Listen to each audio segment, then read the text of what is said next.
Video. Welcome back. Just as Drew's just wandered off, probably making a cup of tea. I already got mine prepared in advance, well ahead. I hope the audio levels are all right. I think they're all right. Yeah, no way for me to know, really. You say No. fine. I think so. They're kind of like vaguely the same. So Cool. there we go.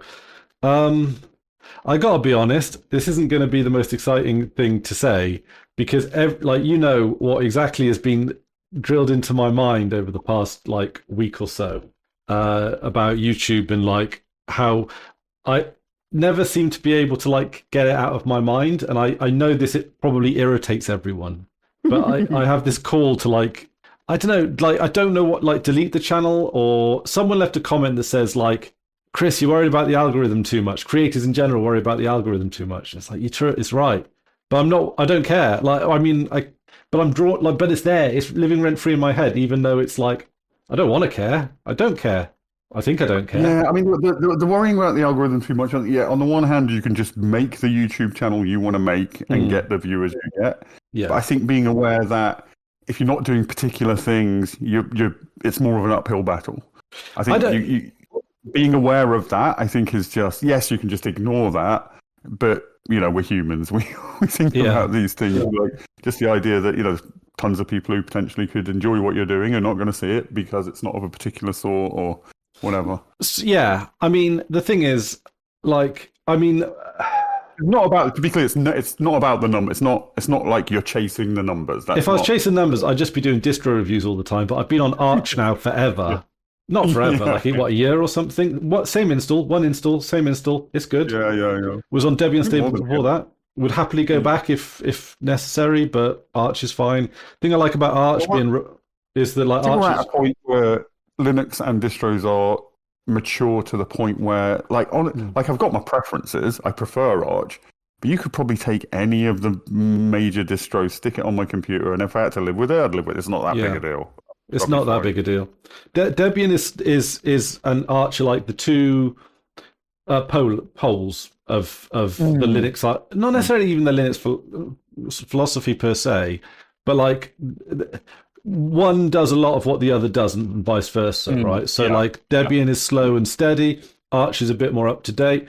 Debian has a long release cycle. Debian has a long release cycle. Arch is just constantly, basically one distro all the way through. There are some nuances. I do kind of feel like we went through, it's always been a joke how many Linux distros there are. It's fine that there are thousands of Linux distros, but we're at the point now where we could probably get by with just, us desktop users, we could get by with just Debian and Arch. Those, regardless of what your needs are, one of those two will cover it. Yeah, and then I guess maybe Mint if you want something that is literally a bit more, I want to say user-friendly, or you could just stick it on, I sort of think of Mint as it's fundamentally Debian, but it's set up for you. Yeah, basically. So, I know it's based on Ubuntu. I know there's a Debian edition, but fundamentally, it still irks me that they're basing on Debian, basing on Ubuntu, despite having many disagreements with how Ubuntu's put together, and they seem like they're reverse engineering a lot of Ubuntu to make it more like Debian, whilst they've got a Debian base ready to go. I don't understand it yet, because they did the Debian thing, LMDE. Years ago. I remember when it was first a thing, and I gave it a pop, and I was like, seemed as good as normal Mint. Yeah. I assume they're going to transition to this within a year or so. And however many, it's decade plus later now. It's definitely more than a decade plus later. Yeah. And I don't know why they haven't just switched to that. I don't know. No. Like you say, they do. Increasingly, they're fighting against what Ubuntu is doing when Debian isn't doing those things. I don't know why. I assume there's a good reason for it. Yeah, I assume there's a good reason too. Habit, maybe, or it might just be more work than we realise too. Yeah, well, I'm assuming that's probably it, really. To be honest, assuming maybe just the up to dateness. Yeah. Oh, also, 1 second, just before we crack on, I want to change my lighting. I just realised my lighting is a bit shit. That's the fucking balls of doing video, isn't it? It's a medium day outside. Oh, you know what? I live with the overexposed. At least I get to look out of a window. Or maybe it will. I don't know how. See, I do actually kind of like the podcasty thing, but I, why is it like this fucking monkey on my back that I can't seem to shake? Like, can I, like, I'd like to, maybe I just upload it. Let's get into it. Let's psychoanalyze it. I mean, you said you think it's irritating for everybody. I don't think it is. I think it's amusing and charming. At times irritating when it's very rapid, but broadly it's old Chris. Chris is being Chris. I know. And there are comments like every time you're like, I'm leaving YouTube behind, no more YouTube videos, and somebody will go like, yeah, till next month. Yeah, I know, and they'll be right every single fucking time. See, okay, so one of the ideas. So what is it? What's the root? What keeps drawing you back? Part of it is that I've put so much time into it. Like I feel like I've been building something for over a decade, and turning you back on that. Forget the numbers, forget the algorithm, forget all of everything else. That is part of the root of it. Like I feel like I'd be killing off a part of myself if I actually deleted the channel. And it's a body of work, isn't it? It's a body of work that it's a body of work. It exists as work and also represents you changing over time as well. Yeah, but also I had this thought about taking all my videos, converting them to MP3, and then sticking them on my audio blog, my voice notes thing on my website. Yeah, it wouldn't necessarily be such a neat translation. Some of the videos require the video element. A lot of them don't, but also a lot of them are just out of date. I did a Gemini tutorial with a gate. That's completely out of date now. It's a lot easier to get up and running. All those distro reviews, it's hours and hours and hours of stuff that just isn't relevant anymore. And no one's really going to listen to. But I bet there's a few people who just love watching old distro. I mentioned there's a very old Linux podcast that I still listen to, like from the beginning, and listen through. I find something relaxing about that. So it's the Agate thing. Yeah, that was more of a tutorial. So that is arguably, Yeah, and that, to be honest, and that's not really here nor there, to be honest, because it's a tutorial. I think I prefer doing tutorials on by text as well, because I like to follow them by text, and you can change them a little bit here and there.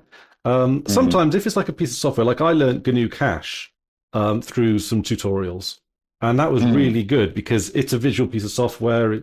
I don't know, it works, but like, working through GNU Cache, I don't know. Yeah, I suppose it depends on the software, determines whether or not I find the your level of understanding of it. Yeah. But also part of me like is irritated by my own indecisiveness on this. And I kind of like, if I killed the channel, it would be free. Like all those brain cycles. I do think a huge part of this is not really about YouTube, nor really your relationship about YouTube. It's like, to me, it seems like a huge portion of this is you just enjoy change. A little bit. You don't like once you like finding a thing that works and working on that to the point where it's it's honed and it's perfected. And then it's like, what next? You don't just want to trundle along with that. You want a new project, a new thing, and it's part and with the sort of, not the right word, but the dichotomy of PeerTube versus YouTube. It's like you'll go on one, feel comfortable, and then itchy feet. Try YouTube again. It's a desire for change more than necessarily something specific to YouTube is what it feels like. Yeah. Also, one thing I did consider is just like using YouTube as just a repository for it. Like I just put on whatever I put, maybe live stream VODs or freebooters podcasts or whatever I'm putting up on PeerTube, all that kind of stuff. But then it just feels like it takes away from me doing it for PeerTube or doing it on Owncast or Yeah, because there is, I mean that's sort of part of the problem is there's an ethical component to this. Yeah. And once you take an ethical stance, then you're making the ethical is doing more backing away from the corporations essentially. Yeah. So then any movement back towards the corporations is not only it's not just change for change's sake. It's almost like a betrayal of the ethics that you've said that you are adhering to. Yeah. I'm not saying it is that. It isn't that. But no, it's a little bit that. Yeah. Like, I don't think that's not your motivation, is what I mean. I mean, ethics is a strange word because, like, it's more to do it's more like a fuck you to big tech. Sure, we talk about it in terms of software ethics, but also it feels a little bit like I don't want the stuff that I do I don't want to even call it work because I don't think it's work. It's more fun and leisure and Right. Yeah. yeah. I don't know. I don't want to hand that over to YouTube. I'm not going to say it's going to, because the chances of it like disappearing tomorrow or it being an unsafe platform, I don't think are necessarily applicable. Conversely, sometimes I think, oh well, no, and not seriously, but I'm like, well, if I wanted to do some other change, what about TikTok? I can make videos on the computer for TikTok. Yeah, I'm not a big yeah. TikTok. Well, no, I don't. I'm not on TikTok at all. I mean, you did go in that direction once, didn't you? You started doing some yes. TikToks, and they were fun. They were fun. But I think it's a case of, okay, I've done that. What next? More than anything else. Yeah. The interesting thing with TikTok is, and people say differently about this, but when I was doing TikTok videos, it felt like you could be a bit more experimental, or you could, if you, yeah, it felt like easier to just get into the, I think at that time TikTok was doing a better. YouTube very much shows you more of what you expect. Yeah. Whereas TikTok, I think more possibly because the short form makes this easier, but will show you stuff you wouldn't, unusual stuff, weird stuff. It's got a better algorithm, I guess. Well, they're different. I don't know about that, different algorithm. Yeah. YouTube's. I mean, we all hate YouTube. We all hate Google. Yeah. And, as a company, as a concept, as a way of running things. But YouTube as a service, I fucking love it, and I've really tuned my recommendations. Like I spend a lot of effort, removing things. Like, don't show me this, not this kind of thing. Ignore. And my YouTube recommendations are very good and show me the kinds of things that I want to watch.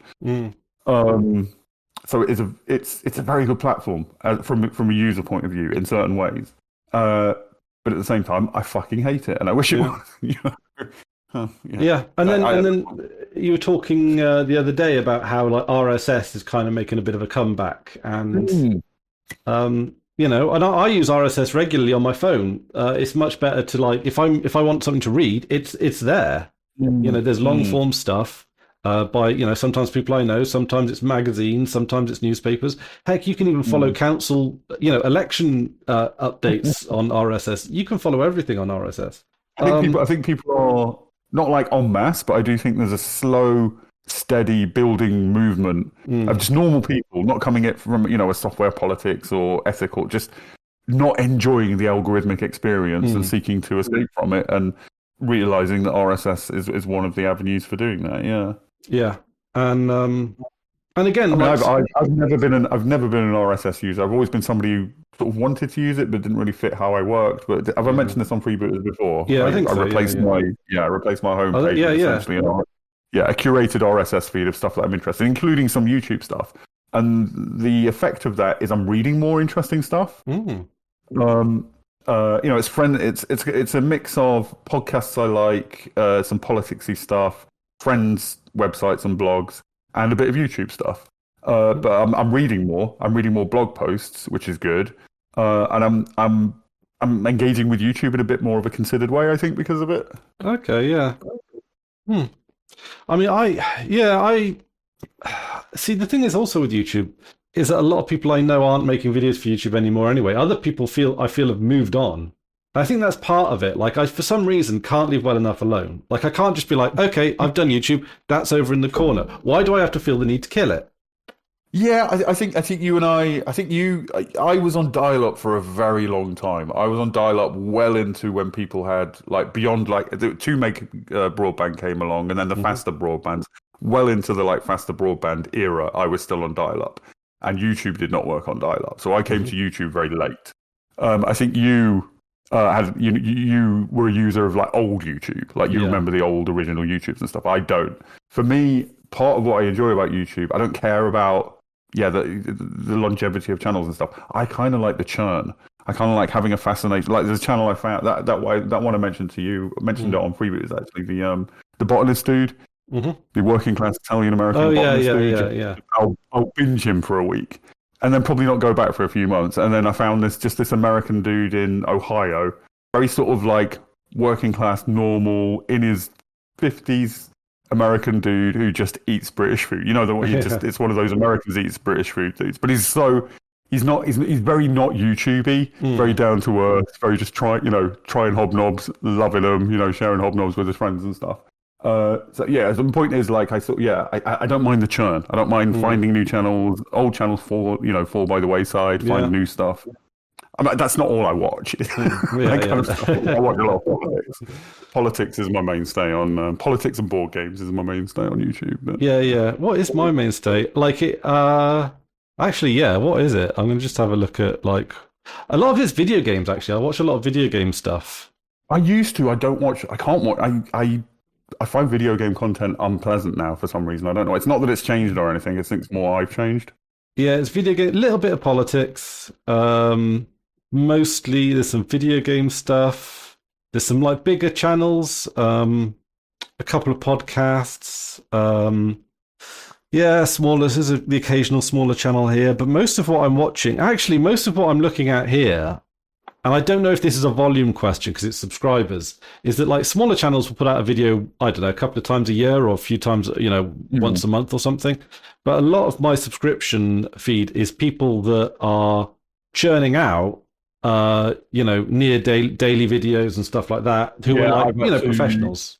Any channel that I've been subscribed to that went that way, I've just had to unsubscribe. I can't watch that much of anything really. It's too much. It's overwhelming. For me, certain channels I'm okay with weekly if it's something I'm really into, but generally I don't want to pace faster than once a month. That's a very slow pace. Yeah. Because I've got multiple things, I want a bit of, it's a bit, a bit of this, bit of that, bit of variety during the month, and then I mean, I watch. There's a cooking channel there I like, but only the one cooking channel. Like, I'm not into cooking channels. I have a lot like that. Yeah, I have a lot where it's one channel doing a particular thing, and they just do it in a way that clicks with me. I've gone like, oh, maybe I like cooking channels, and you watch some others, and you're like, no, I don't like cooking channels. Just like this one. Yeah. That's that. Yeah, there's a lot of there's a fair amount of that to be there. To be fair, it's Barry Lewis. He lives in Bath, and that's the great. I don't mean this is peculiar to YouTube, but that's something that's great about YouTube. I think is just the TV could never do that. Just somebody doing a particular thing in a way that clicks for you.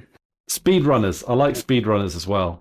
Speedrunners, don't you? Yeah. Why? And also particularly non-glitchy no glitch speedrunners. No, very much. Yeah. I enjoy those, and I'll watch like a couple a year, maybe. But I will watch. Another one of mine. I've said it before. American local news bloopers. They're great, aren't they? Because hours. We don't have news in that way in the UK, do we? Well, we don't have. Like they still have, it's an odd thing for America to still have, but they still have very localized, I think, news channels. And I keep thinking while watching them that it feels like almost a perfect job for me. Yeah, like being on American local news because nobody's fucking watching. Yeah, like they've got reasonable budgets. Like the production quality is quite good. Like you've got a creative job, working in media, which I probably would be something I would enjoy. But it's not capitalist. Yeah, because it's not functioning in a capitalist market kind of thing. It's just a public service, and the stakes are really fucking low. Yeah, so everybody's like really relaxed about it, and that just seems kind of idyllic to me. Yeah, I mean that's kind of what we do with Owncast in a little bit of a way. Yeah. See now, Owncast is like, to me, I feel like that is the one that's up my street the most. Like live streaming, it felt a little bit more to me like a little bit in line with what I like to do over something even video, because I like the chitty chattiness of it. Like you say, a lot of it is the low stakes, the beat that it's almost like what I make. I prefer to be background noise than the main event. So talk radio would be my sort of Terry Wogan in the morning kind of thing. Like God rest his soul. Massive dick, apparently. Yeah, horrible. Horrible? No. He has a massive dick. He had a massive dick. Oh no, I just found it. It seemed very conservative to me in a British politics sense. I don't know. No, I mean, all I know about it. I never had that.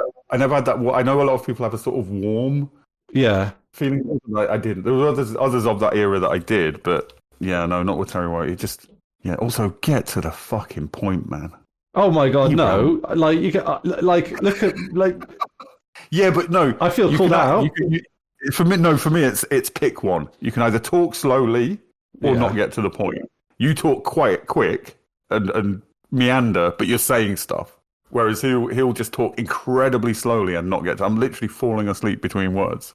Well, that's kind of his thing, isn't it?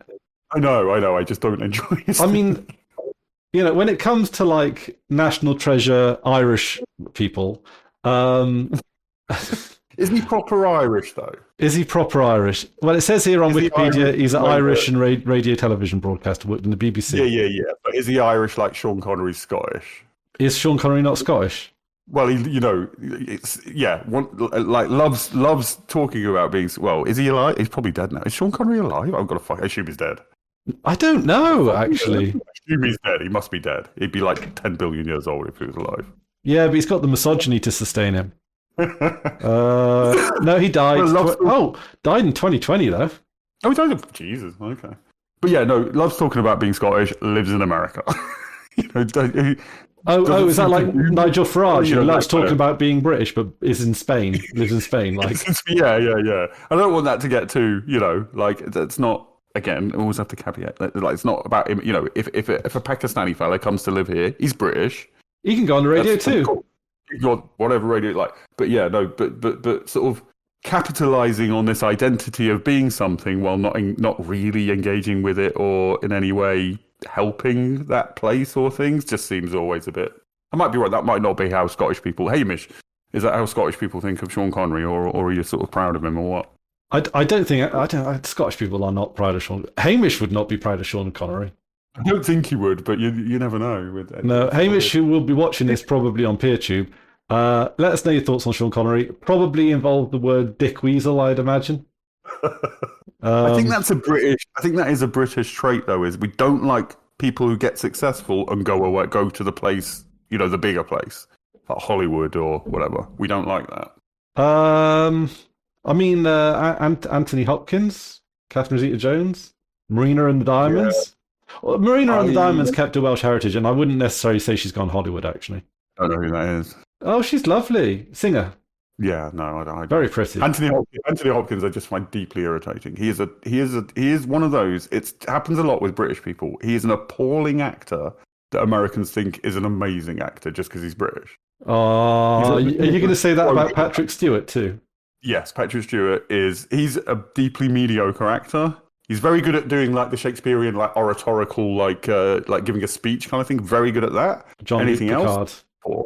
Yeah. I mean, Jean-Luc Picard is like a Shakespearean character in a way, isn't he? Well, they lean into that because that's his skill. But in the episode, there's an episode where he's pretending to be a smuggler. Oh, right. And I don't like to use the word cringe, but it's cringe.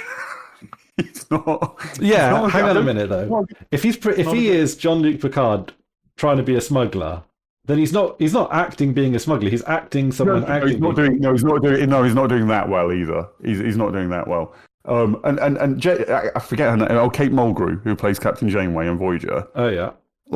Like if in terms of like acting range, skill, like whatever, Picard's like here. Janeway's like up in the fucking stratosphere. She's an amazing actor. And Cisco, very idiosyncratic actor. But again, I think far better performer than Anyway, that's just British actors just are overrated. I'm not saying there are no good British actors, but Americans just love it. They just hear the British accent and the Shakespearean manner of delivery, which is very mannered, a mannered style of acting, and I think they just respond to that. Yeah. Do you know? Looking at Terry Wogan's Wikipedia page, I'm not seeing any politics whatsoever, and I think. I mean, he is Alan Partridge. Like Alan Partridge is 90% based on Terry Wogan, right? I think more of a Richard Madley or a Piers Morgan. I mean, you can blend all these people. I think you're right that they're similar, but they came after Alan Partridge. I think in terms of what it was actually based on, I think there's a lot of Wogan in there. Oh. Well, you're talking like early Partridge. Later Partridge, Partridge is a character, yeah. Because he does like Partridge picks up politics, the reactionary a British, sort of centre right kind of macho politics a little bit, like what Piers Morgan and Madley sometimes try and do. Yeah, but that's more of an evolution of his character rather than the old Partridge is definitely like Alan Titchmarsh and Terry Wogan. But I think the thing is with Wogan is that it seems to me, just looking at his Wikipedia page, that he has made a substantial effort through his career that to not be a political figure of any kind. Which in itself is a bit dodgy, I think. If you don't pick a side, you're on the side of the status quo. Well, he was the status quo, isn't he? Like exactly. He is the status quo. Yeah. He is like that's kind of it. It's neutralish, but yeah, I think for me it's just a little bit of personal distaste with Wogan. I didn't enjoy Wogan on a. Yeah, no. My dad didn't either. Okay, I mean, don't get me wrong. I'm not a big Wogan fan as well. Like, I'm relatively indifferent to him. I think, like, when it comes to Irish national treasures, Graham Norton 10 times better. Yes, and better at presenting Eurovision. Wogan's Eurovision. Yeah, the sneering. Like, I did not like that at all. No. Yeah, no. We upgraded to Graham Norton, and I appreciate that as well. Graham Norton is Graham. I'm not a person who watches a lot of celebrity interviews, but when I do. Graham Norton's celebrity interviews, again, are up in the stratosphere compared to anybody else. He is an amazing interviewer. Yeah. Yeah. And he's good on RuPaul's Drag Race as a British judge. Not an enjoyer of the Drag Race, but I thoroughly enjoy it, watching through the current season 18 now. 18? Season 18 of the American one, yeah. Isn't it just the same every time? Isn't it one of those? Yeah, it is. Aggressively the same. The same. Video update. I've just made my way through the entirety for the first time. I've watched portions before, but I've made it through the entirety of Big Bang Theory. Why? I find it very relaxing when I'm in a particularly anxious phase. It's very relaxing. But again, I think it's a low stakes thing. It's very low stakes to watch, but I've come out of it with quite a positive attitude towards it. I've definitely said before on Freebooters, I don't think it's as bad as its detractors would make out. For me, it's on the same level as Friends. It's just the sitcom du jour of its time. No. But something that I'm not defending Friends as well. Friends is like, should we say, the baseline. Big Bang Theory below the baseline. No, I think it's banged on the baseline. I think it's just sitcom du jour. But two notable things about it. The aspect of the show that fails the most and fails constantly is the comedy. Yeah, but that's why they put the canned laughter in, so you know when the jokes are happening. and sometimes it is. Sometimes I'm literally just like, what are they laughing at? Yeah. But yeah, the comedy it makes me laugh at times, but the comedy generally isn't of very high quality. The interpersonal stuff is far more enjoyable. But something that I found interesting, like most sitcoms, I think that like most sitcoms start bad, they find their feet, they get really good, and then they decline slowly over time. Okay, yeah. Big Bang Theory is a perfect straight line. It never goes up or down in quality at any point. It's straight down the middle from start to finish. Really? Because I remember there being nerdier jokes in season 1, and then they kind of ease off them a little bit. Yeah, not really, because the nerdy jokes were always a bit. It's the very pop culture idea or modern pop culture idea of what a nerd is. Like a nerd is somebody who likes conspicuous consumerism of corporate properties and science and comic books and everything. It's not like you've got one nerd who's into this and one nerd who's into that. They're all into everything that a nerd is supposed to be into, which is silly. Yeah, crazy. It's an offensive stereotype. Let's be honest. I'm offended. I'm writing a letter. Points of Terry Wogan points of view. It's YouTube nerd channels. You know, the kind of channels that will talk about, you know, Star Wars and Disney shit and just like all the media corporate nerd stuff because nerd isn't what it used to be. Nerd now is it's a consumer stance. It's not anything else. It's an advertising category that they Yeah. Yeah, it's a checkbox or a drop down on a target, on Google But AdWords it's or whatever. something because it's been mainstream. It's something that um, like politicians even have to do performatively. They have to do performative nerdery. I think Hamilton was a big part of this. It was a way to be performatively nerdy to because there's something that like being nerdy. I think is a modern equivalent. Not that the other one's gone away, but it's like, could you have a beer with him? You know what I mean? In American politics, it would always be like you want to be the kind of person that voters could have a beer with. And like somebody who's like nerdy, like nerdy about Hamilton, like all your twattish fucking cunt friends are about that piece of shit. There's something appealing to that about that to some people. Does that still stand? Not as much. I think that peaked. I think that peaked around about the time of like Hillary's campaign. Pokemon go to the polls. Um, I liked her after she said that. That was so that is fucking horseshoe theory of cringe. That is. Horseshoe theory of cringe. That's yeah. She genuinely just sounded like someone's mum trying to be cool. It's like and I kind of had a moment for her there. Like I know what you mean. I know exactly. It didn't quite cross the horseshoe for me. It was pure fucking cringe for me. But I know exactly what you mean. It humanized her a little bit. Yeah. And honestly, I think, to be honest, and you're going to obviously like lambast me for this, but I think if Hillary Clinton was a little bit more herself and would just like, fuck it, I'll just be myself. I think. No, I don't know. I think she's such a political animal that I don't think there is a self under that. I think if you scratch the surface, just black tar just oozes out. I don't think there's any humanity in there anymore. She was in the game for a long time. All the people, and I've checked with our lawyers, and this is okay to say. All the people that the Clintons murdered, and all of her husband's rapes that she covered up. I think it just rots the soul. Well, we'll never know. We'll never know. I mean, to be honest, not to get too political, she got 3 million votes more than Trump in 2016. Like, the way that they count the votes is ridiculous to me. Why can't it just be a straight up popular vote? I mean, it's the same here. It's the same. You can very easily get the same situation here when things are divided up into constituencies. That's the way it goes. That's what elections are. That's the system. Yeah. But I think the reason that there are like.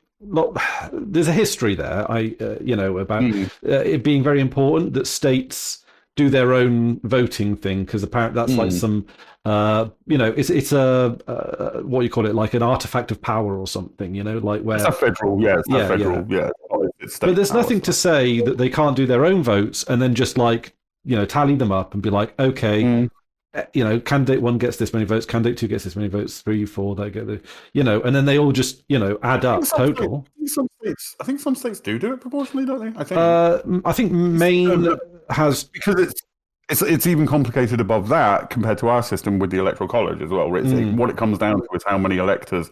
I think some states, in terms of electors they send to the electoral college, some states are winner takes all. So if there's 7 electors and you get 51%, you get all of those electors. I think some states apportion the electors proportionally. Yeah, some states do. I think, is Maine one? Or did Maine try and do one? Which. But then again, like this should make the system easier to change, because can't you just instruct the electoral college to vote on the popular vote rather than vote in the way that their state voted? Yeah, because there's also nothing legally binding electors to elect what the states told them to. When you do get what they call unfaithful electors, I think, or faithless electors, who vote contrary to what they're supposed to based on their states. It's stupid fucking system. It's rife for fucking corruption. I'm surprised Trump hasn't gone after the college, or did he have a plan for that and it never needed to come to it? Well, I believe I don't know what body, but somebody in the states choose who the electors are. Like the electors aren't a set group of people who you capture. Right, the electors are chosen. I think that might be wrong, but I think it works like that. So you'd have to, I think that'll be very complicated to capture. Right. Okay. Yeah. So, but I don't know. Like it just kind of baffles me. Like it wasn't. I mean, the system just didn't work in that 2016 election. It just didn't work. In what way? Like the most people did not get the candidate that they wanted. Well, that's not. I mean, it's more often not the case, but I mean, elections in America are increasingly very close. It's going to happen more. It's happened. I mean, it has happened before. There's been prior instances of the person who got the popular vote didn't win. Like, it's not uncommon. Yeah, I mean, did Trump get the popular vote this time around? It was closer, but wait, what year was it? It's 2020, 2022? 2024? Oh, you mean the last election? Yeah. 24, yeah. What year is it? Right. I want to know what the fuck, because I know that it was getting closer and closer and closer after the election had already been called. So yeah, the electoral vote, states, percentage, popular vote. Oh, the popular vote. No, Trump came out with the popular vote, but it was fucking tiny. 77. Yeah, I mean, that's the way it is at the moment. I can't see it for quite a while. Like, if things just trundle on as they are in America, I can't see that changing. I think it's just, I mean, even historically, most elections are very fucking close in America because it's a two-party system and the two parties are virtually the same. Like, what's... or they reinforce each other. I would say more like they, I would say both are true in different ways. I'd say, but yeah, that's a fair counter. Like I would infinitely rather a Democrat than a Republican any day of the week. Even as similar as they can be or whatever. Like something interesting to me. Me and Anjun the other day were looking at historical presidential approval ratings over the course of their presidency. And the vast majority, the absolute vast majority, I mean, some of them start fairly high. The range for this when they come into office is between 50 and 70. Okay, approval. yeah, that sounds about right, yeah. And then just over the course of the presidency, virtually without exception, they just drift down and end up somewhere between 30 and 40 at the end of it. Yeah. Virtually every single president, that's the pattern. Yeah. The only one that I could find, I didn't go all the way back, but like the only one that I could find, and I was going back to like Reagan and Ford and Nixon, so I was going back a fair way. The only one that bucks that trend, Clinton. Okay. Start. I can't remember exactly, but he starts somewhere around 50. I think he ends up slightly higher than that, like a very slight sort of contour to the middle, slightly down, and then ends higher than he started, which as far as I can tell, is virtually unique. Why is that? Which is interesting. My explanation would be it was a period of, same as Blair here, but without the complication of the Gulf in the same way. It was a period of economic, they were coming out of a recession into a recovery, and I think that helped them. And also it was the period of the sort of final realization of the neoliberal dream of selling off all government assets, privatizing things. So you had this windfall that was adding, so people were affluent. I think that's generally. I think presidential approval and stuff like that. It just tracks with how well off people are feeling. I was not expecting Clinton to be the exception to that. Especially with the scandal and the censure by Congress and all that kind of stuff. Does that affect voters very much? Well, I think I remember at the time the consensus or the prevailing wisdom was that in Europe that doesn't matter. A sex scandal doesn't affect your political whatever, but in America it very much does. And in terms of how the media reacted to it, it was a fucking scandal. Like, I mean, you remember it was for like a decade after it happened, it was a standard joke on like evening talks. The comedian evening, they make a joke about Monica Lewinsky's dress. That didn't go away. It was such a part of the cultural zeitgeist. But in terms of its popularity, either in terms of approval rating or electoral success, didn't seem to have any effect whatsoever. No, the public didn't give a shit. Yeah, I think because I mean, also Trump has every sex scandal under the sun, right? Yeah, I mean Trump. It's different rules with Trump, but Trump in terms of his approval rating, exact same pattern as everybody else. I would have thought it would be more like boo boo boo boo boo boo boo, but no, it's just. Not really. I mean, all presidents are a little bit that. Day-to-day news things happen, but no, he's just on a slow, steady downward trajectory, just like everybody else. Okay, so because the thing is with Trump is that he's definitely more of a wild card than any president in our lifetime. I don't know. I think the difference between him and W. Bush is presentation. How old were you around about W. Bush? Like, do you remember him? Were you old teenager? enough to Yeah. No, I remember W. Yeah. because the exact same narrative, from the Democrat side about this is the end of civilization. We can't have somebody like this in the presidency. He's a fucking idiot. This is embarrassing. All the same narratives existed around W as do around Trump. Trump has been more extreme, more blatantly disregarding of what the political mainstream wants. He's more of a maverick. He's more performatively cruel and stuff like that for sure. But I think they're very much of the same character. From different background. I'm not saying, background very different. Bush from a political dynasty. Trump is from like a real estate dynasty. He's that's very different things in America. I mean, he's in that. In terms of background, I would say Trump is more like JFK. Oh right, yeah, okay. I mean, that's still a dynasty. Who was also an outsider and also a political outsider. Yeah, but not like a class outsider. But I do think there's a, I don't know, distinction isn't the right word, but there's a distinction between the political nobility and there's also the global financialized capital versus the provincial capital, and Trump's very much provincial capital. I think that's a bigger rift now, but I do think is he? I wonder this. Oh, yeah. He is. I mean, every president is somewhat beholden to the markets, but I don't think he cares about the markets. That's not what he cares about. He cares about land value essentially and stuff like that. Also, okay, so the thing is with Trump is that, and this is a little bit of speculation and rumor, is that shortly before he was on The Apprentice, apparently his personal wealth hit like an all-time low. Some people reckon he had as little as 5 million in I don't know if it's in the bank or in assets or whatever. You imagine being that poor? Yeah, I know.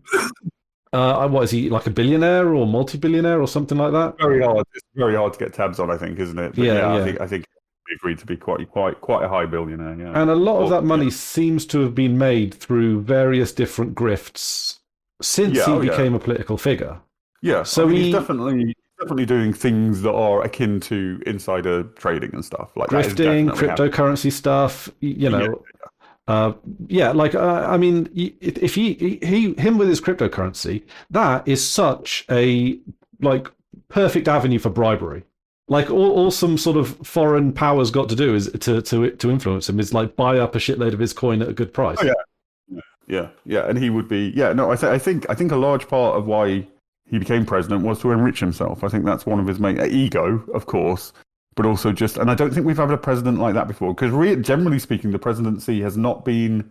It's complicated, but generally, presidents have not enriched themselves directly through being president. I think he's the first to really do that, and other ones haven't done it because it seems like it would look bad. Yeah, it's quite brazen. Generally, at the end of your presidency, you get rewarded with, ridiculously overpriced book deals and, seats on boards and stuff like that. Yeah. So you're taken care of for sure. But using the presidency itself as a lever to enrich yourself, I think that's novel. I think that is genuinely novel about Trump.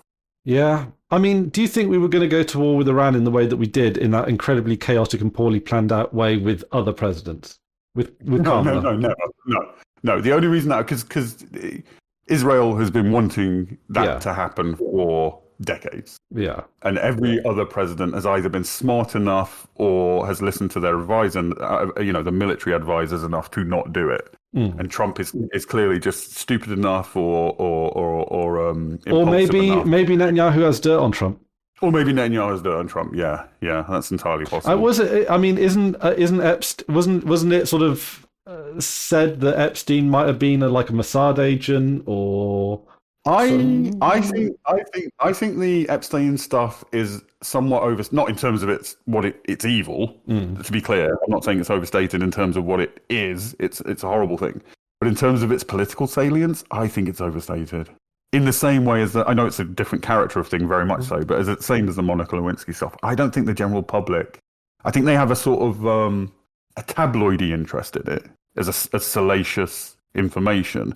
I don't think it affects many people's voting. Well, I mean, the number of politicians in it were relatively small in the Epstein files. It was more like your business moguls and stuff, wasn't it?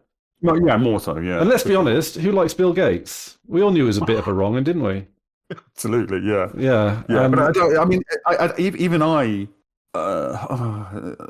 It's a difficult thing to wrangle with in terms of, again, it's evil and I care about it as a moral thing, but it's as being. It's also to me. I don't mean it's an unsurprising thing. Like I suspected there was a paedophile island where every like fucking Illuminati shit was happening. Like I didn't suspect that specific thing, but it's not surprising. It's not surprising, no, and that's the problem. If it's not surprising, it's not going to, like, I would never have voted for Trump anyway. No. The kind of people who are, it's not surprising. So it's what you, I don't know, it's what you're expecting. If you, it doesn't move the needle. Is that what you're saying? Yeah. I don't think it's politically salient. So I think these ideas that this is a distraction against that, I don't think that's as important to these people as people think. Is it as important to Trump as people think, though? Well, that's what I mean. I don't think so. I think he realizes that politically it's not that big a deal. It's that simple, I think. I think liberals like to overstate how much this is done just for a distraction. I don't think that's the reason. I don't think that's the reason for it. I think it's tiny, minuscule component, sure, but it's not the overwhelming reason. Is it a distraction from the Melania movie? Well, I've not heard about that, so it's worked. Yeah, exactly. So do you not know about the Melania movie? No. So basically there was a movie made about Melania's life and it flopped like really badly. So is her life interesting? I haven't seen the movie, so I guess I don't know. Oh my god, movie review of the Melania movie. Got to watch it. We've got to watch it and do a freebooters about it. Oh, shit, we do, don't we? Yep. Oh, it's going to be like the human fucking centipede all over again. Which would you rather watch? Human centipede. Which would you rather, like Clockwork Orange style, have your eyes like pinned open and be forced to watch for 24 hours? I mean, if it's the trilogy of the Human Centipede movies plus the porn films, yeah, sure. I can't find the porn version. It's got Brie Olson in it, apparently. The Human Sexipede. Who's Brie Olson? Brie Olson was one of Charlie Sheen's partners. She's not. Okay, when you said Brie Olson, for some reason I thought the lady who played Captain Marvel. That's Brie Larson. Brie, yeah. Okay, so not her. Okay. Hang on a minute. Yeah, Brie Olson. She didn't seem like she would have been in a porn. Yeah. Known professionally as Brie Olson, is an American actress, model, and former pornographic actress. 150 adult films. Oh, it's not that. What? Did she only work for 2 weeks? 39. That's pretty. Yeah. Yeah, I mean, she's in the third Human Centipede movie. Okay. So great casting, really. So it's yeah. But I can't. If anyone knows how to get the Human Sexipede, is that what it's called? Yeah, I think it's the Human Sexipede. I think there's a Wikipedia page about it as well. But it couldn't really have been called anything else, could it? 2010 American film. Human Sexipede. This is a Wikipedia page. Sunny Lakers Lindsay. Amber. Oh no. The Human Sexipede doesn't have Brie Olson in it. I must be thinking of another one. Who was I thinking of? What's her name? Fucking IMDb. Brie Larson. That is a very similar name. It is a very similar name. Yeah. You said Brie Larson, didn't you? Yeah. No, I said Brie Olson. Oh no, then I said Brie Larson. Yeah. Yeah, that's it. Yeah, we've got to get our Olsons and Larsons the right way around, right? It's... Goddamn Scandinavians. Yep. Yeah, I don't know. I mean, honestly, because they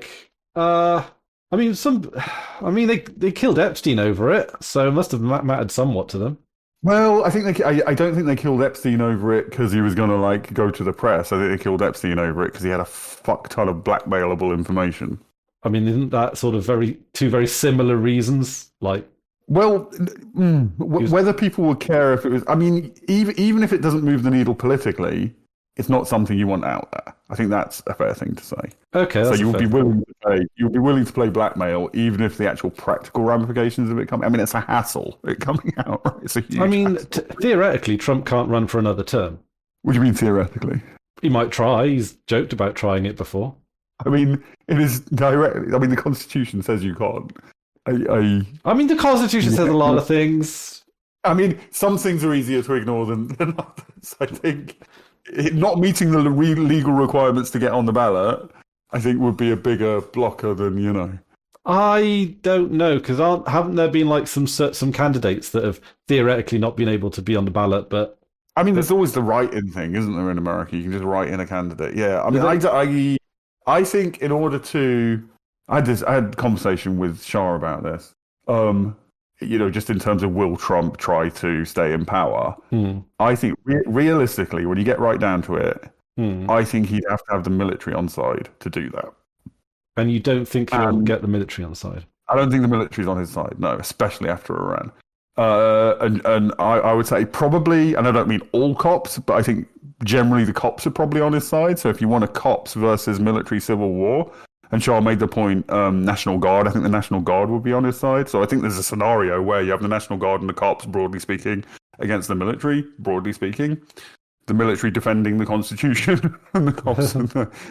That's possible, but is he willing to? I think that's the only way you get it. I think it would have to be effectively a coup or a civil war for that to be a thing. I don't think he could do it without being challenged, just going, no, fuck it, let's ignore the Constitution.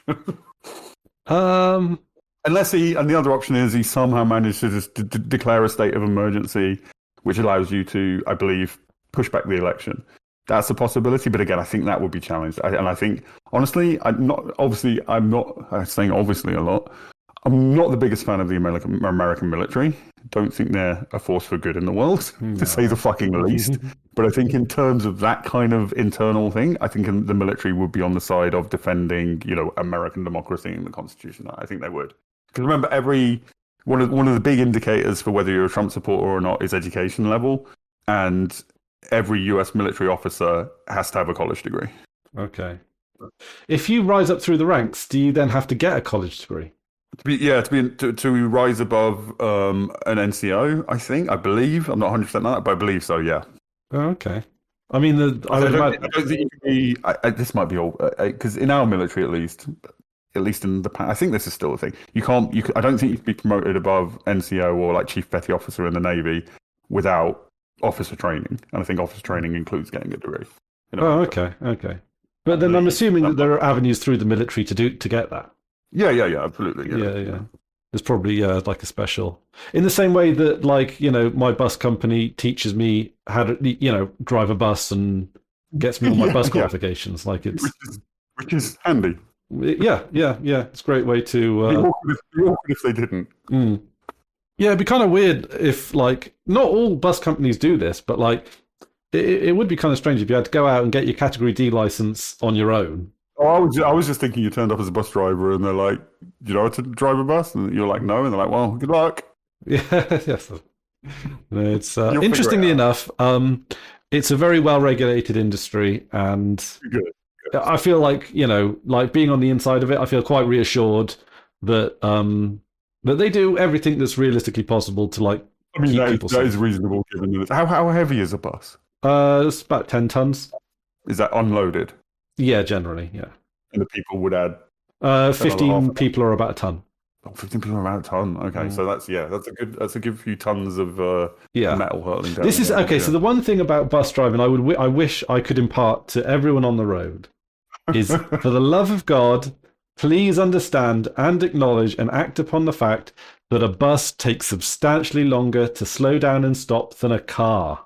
I think I was aware of that. I was definitely aware of that when driving, and I didn't drive much, and I was a bad driver, but I was aware that I didn't want to do something that would force a truck or a bus to slow down because it's a pain in the ass for them to speed back up. Yeah. Yeah, it's not only that. We've got people on our bus that don't have seatbelts.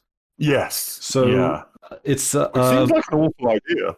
I thought that as well, but then part of it is like people are standing up and getting off and sitting down so much. Yeah. That do they have, like, I've not been on a bus obviously since the 90s, and like buses back then were like a bench seat with like a metal rail in front of you, and like if that went from 60 to a wall, like I'm going to get like cutting off or whatever. You don't have the metal bar. You just go into the back of the seat in front. Do they have airbags or anything? No. But we don't go. I mean, our buses are limited at 50 miles an hour. Yeah. So Right, it's, yeah. but a lot, yeah, like it's, yeah, like, and not even the drivers. As a driver, I don't get a seatbelt either. Oh, you don't? No, I think part of it is not to be too capitalistic about it, but a bus has like what 80 seats on it, a double decker bus. Mm.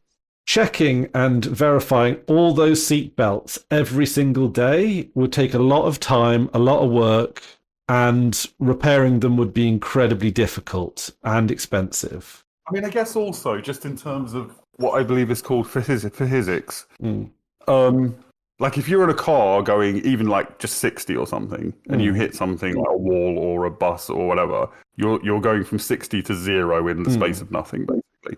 And it's the deceleration that is the problem. Yeah. Whereas in a bus, you're generally going to hit something less heavy than you, so you're going to the other thing that's got the problem more than the bus is going to slow down relatively slowly. Definitely so, yeah. And all this, we have substantial amounts of training to make sure that we don't put ourselves in positions. Yes, yeah, you're going to be better trained than the average driver. Yeah. So there are like levels of training and beyond what a car driver would have. But people get into cars and the brakes in cars are really good nowadays. They're excellent nowadays, to be honest. Especially with like regenerative braking and all that kind of thing. You can stop on a dime. You can go exactly as fast as you want at any given second. Like electric cars are fucking great for this, and they whiz off. Like acceleration and torque's amazing on them. It's just And then people will often like pull in front of it. So as a bus driver, I will leave a greater gap in front of me on like dual carriageways. So that if cars slow down or do something unexpected, I've got more time to react. What irritates me then is that people will then see that space in front of me and fill it up and take that as an invitation to be like, oh, and then sometimes they'll brake. They'll be like, oh, I need to get off at this turning, zoom in front of a bus, brake harshly, turn out. No, that's dickish. That is dickish, and I hate how do that. Yeah. But also, we've got these devices on all of the buses that monitors how we drive. So if we brake too harshly, we steer too harshly, we weave in and out to all that kind of stuff. All this stuff is like monitored, and we've got a little app, or you can visit the website where you can actually see every single point on your journey, exactly where you've done something wrong. Where you fucked up, basically. Where you can improve. Yeah, I mean it's got green, orange, and red levels. Green is good. Orange is like, oh yeah, take a look at that. Red is like, oh. So and all of that information, it gets fed back up obviously to head office and all that kind of stuff. So if you get too many of these, like a few warnings here and there, that's expected because people will pull out in front of you. You've got to brake harshly. Sometimes you've got to react to conditions, all that kind of stuff. But if you get too many of them, it gives you a score, and you've got to keep your score under 20. My score at the moment, I think, is about 10, which is really good for someone of my experience level. I know people that are on over 20. I assume you get a warning. Yeah, you get like a letter, and then if it's it's they don't like it. Good. I mean, it's good to know that it's well regulated and well thingied. Yeah. Also, of course, there's CCTV cameras on like every corner of a bus as well. So really, yeah. So basically, like if we ever pointing or outward pointing, both. Oh wow. Yeah, like it's all around and audio. So don't do crimes near buses. Don't do crimes near buses. There's so much. A lot of it is like legal liability as well. Like if we were to hit someone, we want to know exactly what happens. Yeah. A lot of it is they want to catch drivers on their phones. That makes it sound like they're out to get use their phones. Yeah. That's like obviously that's a big no. Is using your phones behind a wheel. Obviously, that's understandable. Even if you're like stationary for 5 minutes. The general rule is the general rule is get out of the bus cab if you're going to use your phone. Right, fair enough. That makes sense. Yeah, that makes it keeps it clear, makes it completely unambiguous. You can on occasion just get away with just turning the engine off if you're just checking like a route diversion or some roadworks or something. That'll be okay. That's legal. And the thing is with the CCTV cameras is they record like everything, the speed you're going, whether or not the engine's on, all that kind of stuff. So they know for a fact that your engine is off when you're on the phone. Right, So that's right. now it's recorded, so it doesn't go live to someone who's like got a big wall of monitors that's like, oh, all these best. Oh, I'd love that job. That'd be great. It's all just recorded in a black box, and that black box Yeah, gets downloaded at the end of the day. And right. there are like pretty strict rules about what your boss is allowed to see. So if you have an incident, I knocked a mirror off. I drove too close to a hedge and knocked my mirror off. So I got you had to fill out a form to say like what happened, and then my manager has a little policy where he's like, whenever there's an incident of any kind, they like you to take a look at the CCTV just to see, Yes, right. how you could have avoided that particular accident. Yeah. So I sat in his office, we looked at it, go through, and he goes, that's the culprit, which was like this particular branch that was just like sticking Right. out, and it's just like, dang, Yeah. I mean, these things happen, but it's always good to like take a look at it and see how it can Yeah, be yeah. avoided in the future. But they're only permitted to watch 10 minutes up until the accident. Why is that? Privacy reasons, I guess. Or you, or passengers, or Both, maybe. yeah. I guess they don't want managers creeping on people or whatever, or Yeah, I guess that makes sense. oh, maybe yeah. it's the thing is because the company I work for was quite big. Everything's done by procedure. Like there's just rules and regulations and things to do there. So it might just be that's just what the rules are. That's what they considered appropriate when they wrote out the rules or whatever. It makes sense. Yeah, I can see the sense of it. Yeah, yeah. Just wondered what the fear was. Like, but yeah, creeping on people. Yeah, that makes sense. Yeah. But yeah, no. So it's it's an incredibly well regulated industry, and So I feel more reassured than any. Yeah, yeah, yeah. Because sometimes you sometimes think incredibly safe anyway, but yeah, this is all. Yeah. So I don't know how I got on buses as well. Were we on? Well, I think we've conclusively settled the issue of what your relationship with YouTube should be. Yeah. We've delved deep. Oh God, I do want to kill it. I mean, you've said what's stopping you, yeah, and I get it. I mean, on the one hand, I think we were chatting about this, weren't we, on the Discord with people, and somebody was like, why bother deleting? You don't gain anything tangible from deleting it. Why not just leave it there? And then if you ever decide you want to do something with it, it's there. But I think it's sort of peace of mind. Like you just want it. It's mental. You want it off your yeah. mind. But you also don't want to throw away what you've got. Yeah. Also, there is an option to just like private my channel. Just. I mean, that might be a good thing to do. Do that, I mean, it might be asking a bit much of you, but like, do that for a year, see how it feels. And if you feel like you haven't missed anything, then do it for another year. And then if at the end of that year you feel the same way, just delete it, something like that. But I know you are very choppy changey. I'm awfully choppy changey. For you, it feels like it would be a mistake to just outright delete it, because there will come a point where you'd want to do something. I mean, maybe it'd be fun to start from scratch on YouTube. I don't know for you. Like you do like you like building, you like projects, you like starting things and honing them and then moving on to something else. Like I say, it does feel like the channel sort of had its day, right? Like. Yeah, I think that's fair. Yeah, I mean that's your that's out of your choice more than anything else. Like you've chosen not to engage with what you would need to engage with to keep it relevant, or whatever the word would be. Well, and again, I was thinking about this as well. There's like I could just post videos that just like the talk about like leading people to PeerTube and leading people to Owncast and leading people to. That's something I was going to mention. Yeah, I mean there is a value in. I mean, I've not watched all of it so far yet, but your most recent video where it is essentially that you're talking about how PeerTube and Owncast are better than YouTube. Yeah. I mean, and interestingly enough, the YouTube AI suggests I make more videos like that. YouTube AI is a traitor. Yeah. So, like, but then again, like, so I might do, like, if I do a video about RSS, for example, that might go on there, or a video, about small tech or something, which fits. That is a kind of.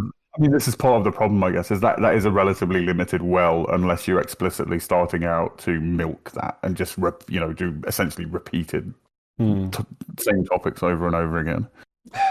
Yeah. I mean, I think that's a legitimate. It's a bit of a balm for your conscience. You're using it to propagandize Owncast and PeerTube and so on to YouTube users. It's not a bad thing to do. Yeah, Yeah, but then there's what appeals to me. It's not just the push away from YouTube as well. It's the pull of the Fedi and PeerTube and self-hosting stuff.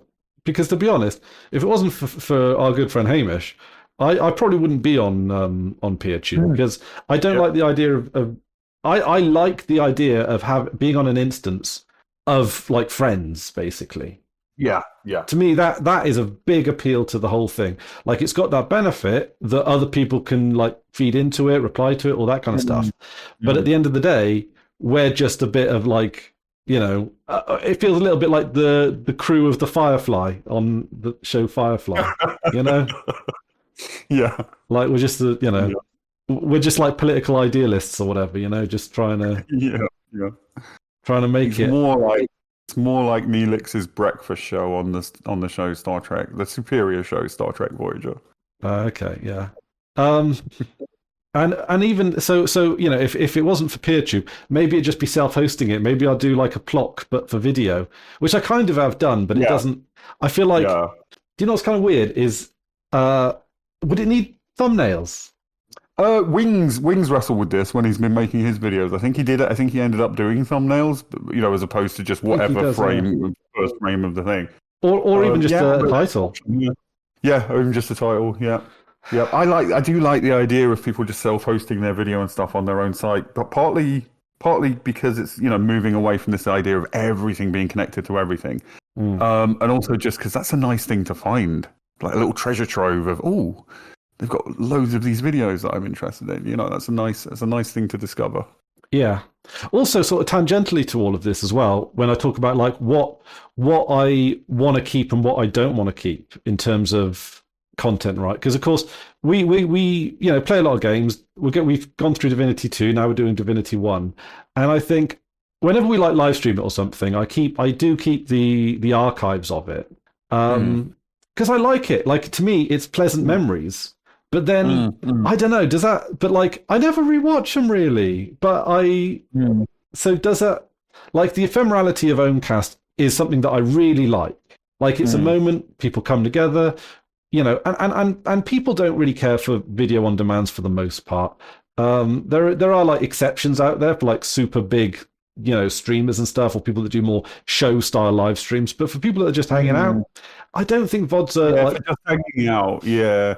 I think if you're the kind of streamer who sort of creates a narrative around a long-running thing, and it becomes you read it like a narrative. There's value in keeping that. But like you say, when it's more of just like a hangout, what you can always do is like when we're hanging out on Discord, and we had some interesting chats while we were playing the other day. You can take those out and make those into videos somewhere. Take that chunk out.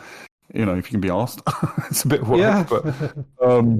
There's that option, but yeah, we've been over this ground many times. I lean way more towards ephemerality and enjoying ephemerality, embracing ephemerality for most things. There's certain things I keep a copy of, but yeah, I'm quite happy for things to be, even if it's a little bit disappointing down the road. Just something I enjoyed.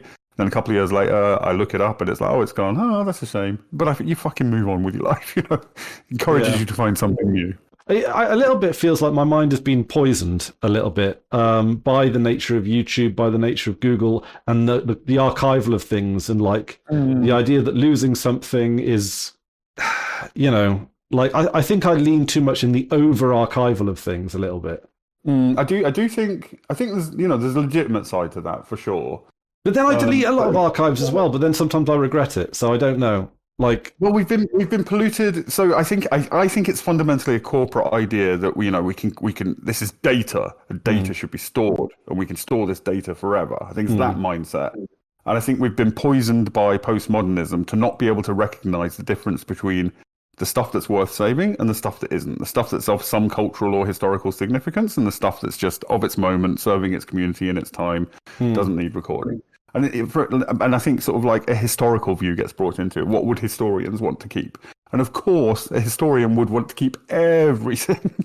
Yeah. Because they want maximal information. But then, I think there's a balance to be struck. I think embracing ephemerality for certain things and certain categories of things is healthy, apart from anything else.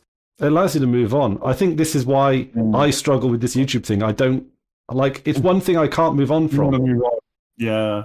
Yeah. And I do kind of want to move on from it, but also, like, we're having this conversation now. I think this is fucking great YouTube content. I'm sorry, I hate that. I hate that.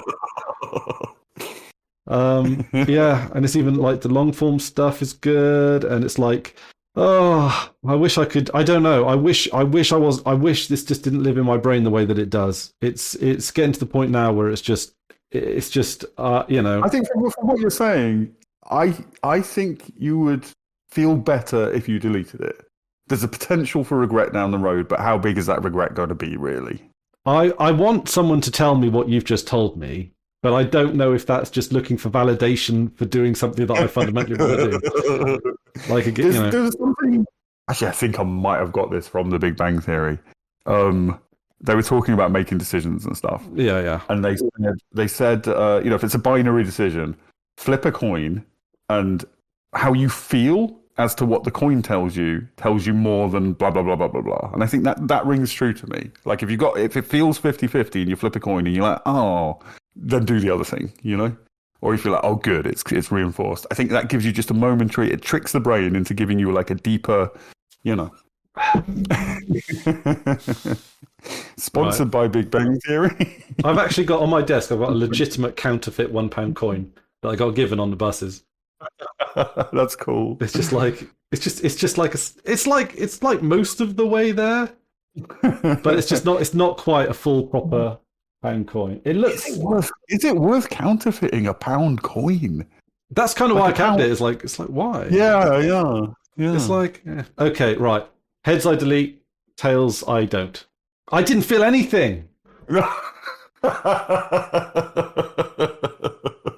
Which was it? It was tails. I don't. Don't delete. Yeah. Well, that didn't work. Fuck you, Big Bang Theory. It was also on Frasier, to be fair. Was it? Yeah.